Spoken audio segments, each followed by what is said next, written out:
പത്തിയൂർ ഗ്രാമപഞ്ചായത്തിലെ വെള്ളം കയറിയ പ്രദേശങ്ങളിൽ മന്ത്രി എം ലിജു സന്ദർശനം നടത്തി. തദ്ദേശ സ്വയംഭരണ സ്ഥാപനങ്ങളിലെ ജനപ്രതിനിധികളും ഒപ്പമുണ്ടായിരുന്നു.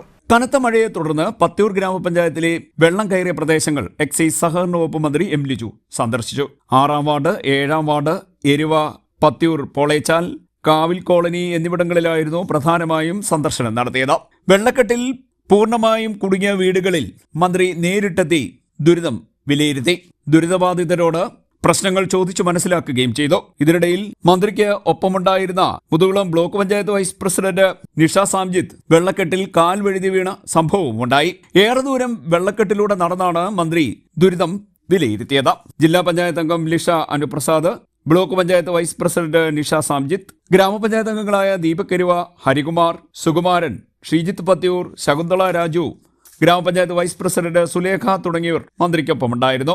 വലിയ ദുരിതമാണ് പത്തിയൂർ ഭാഗത്ത് അനുഭവപ്പെടുന്നതെന്നും കരിപ്പുഴ തോടിന്റെ സൈഡിലുള്ള വീടുകളിലേക്കാണ് പ്രധാനമായും വെള്ളം കയറിയിരിക്കുന്നതെന്നും മന്ത്രി പറഞ്ഞു. അടിയന്തര നടപടി സ്വീകരിക്കാൻ ബന്ധപ്പെട്ട അധികൃതർക്ക് നിർദ്ദേശം നൽകിയിട്ടുണ്ടെന്നും വെള്ളക്കെട്ടിന് ശാശ്വത പരിഹാരമാണ് വേണ്ടതെന്നും ഇതിന് ദീർഘകാല പദ്ധതി ആവശ്യമാണെന്നും മന്ത്രി പറഞ്ഞു.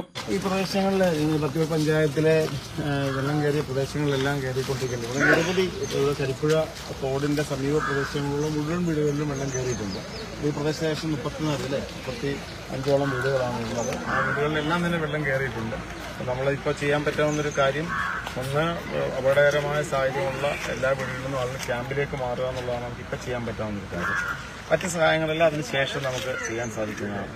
ഈ പ്രശ്നത്തിനൊക്കെ ശാശ്വത പരിഹാരം ഉണ്ടാക്കാൻ ദീർഘകാല പദ്ധതികൾ ആവശ്യമാണ്. നമ്മളെന്തൊരു കൂട്ടായിട്ട് അത്തരം കാര്യങ്ങളും പിച്ചിങ് കെട്ടുന്നതും മറ്റ് പ്രവർത്തനങ്ങളെക്കുറിച്ചും നമ്മൾ ആലോചിക്കും. ഇപ്പോൾ പഞ്ചായത്തുണ്ട്, പഞ്ചായത്ത് ഭരണസമിതിയുമായിട്ടും ജനപ്രതിനിധിയുമായിട്ടും എല്ലാം ആലോചിച്ച് നമുക്ക് കൂട്ടായിട്ട് അത്തരം ഒരു പ്രവർത്തന പദ്ധതി എന്താണ് എന്നതിനെക്കുറിച്ച് ആലോചിക്കാം. ദീർഘകാല പദ്ധതികൾ ആവശ്യമാണ്. ഇപ്പോൾ തൽക്കാലം നമുക്ക് മാറുക എന്നുള്ളത് മാത്രമേ മുമ്പിലുള്ളൂ.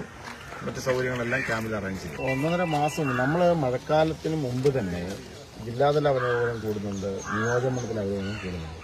ഇപ്പം എവിടെയാണ് പ്രശ്നം എന്ന് നമ്മൾ ഉദ്യോഗസ്ഥരോട് തന്നെ ചോദിക്കാറുണ്ട്. എവിടെയെങ്കിലും വിഷയമുണ്ടോ, പോള മൂടി കിടക്കുന്നുണ്ടോ, അല്ലെങ്കിൽ ജലനിർഗമന മാർഗങ്ങളെല്ലാം ക്ലിയർ ആണോ എന്നുള്ള കാര്യം ദീർഘകാല അടിസ്ഥാനത്തിൽ നമുക്ക് ചിന്തിക്കേണ്ടത്. വെള്ളപ്പൊക്കം വരുന്നതിന് വളരെ മുമ്പ് തന്നെ കൂട്ടായ ആലോചനകളിലൂടെ ഇത്തരം ജലനിർഗമന മാർഗങ്ങളിലെ കൂടുതൽ കറക്റ്റണം. സാങ്കേതികമായ പ്രശ്നങ്ങളുണ്ടായിരിക്കും. എന്താണെങ്കിലും അത്തരം വിഷയങ്ങൾക്കൊക്കെ പരിഹാരം ഉണ്ടാക്കാനുള്ള ശ്രമമാണ് എല്ലാവരും, ജനപ്രതികൾ, കക്ഷി രാഷ്ട്രീയത്തിനപ്പുറത്ത് എല്ലാവരും ഒരുമിച്ച് നിന്ന് ഇത്തരം പ്രശ്നങ്ങളെ നേരിടാൻ ശ്രമിക്കുകയാണ്. ചില സ്ഥലങ്ങളിലെ വെള്ളക്കെട്ടുമായി ബന്ധപ്പെട്ട് ഉദ്യോഗസ്ഥർക്ക് നേരത്തെ തന്നെ നിർദ്ദേശം നൽകിയിട്ടുണ്ടെങ്കിലും അത് കൃത്യമായി പാലിക്കാത്തതിനെ മന്ത്രി വിമർശിച്ചു. CDNet news, Kayamkulam.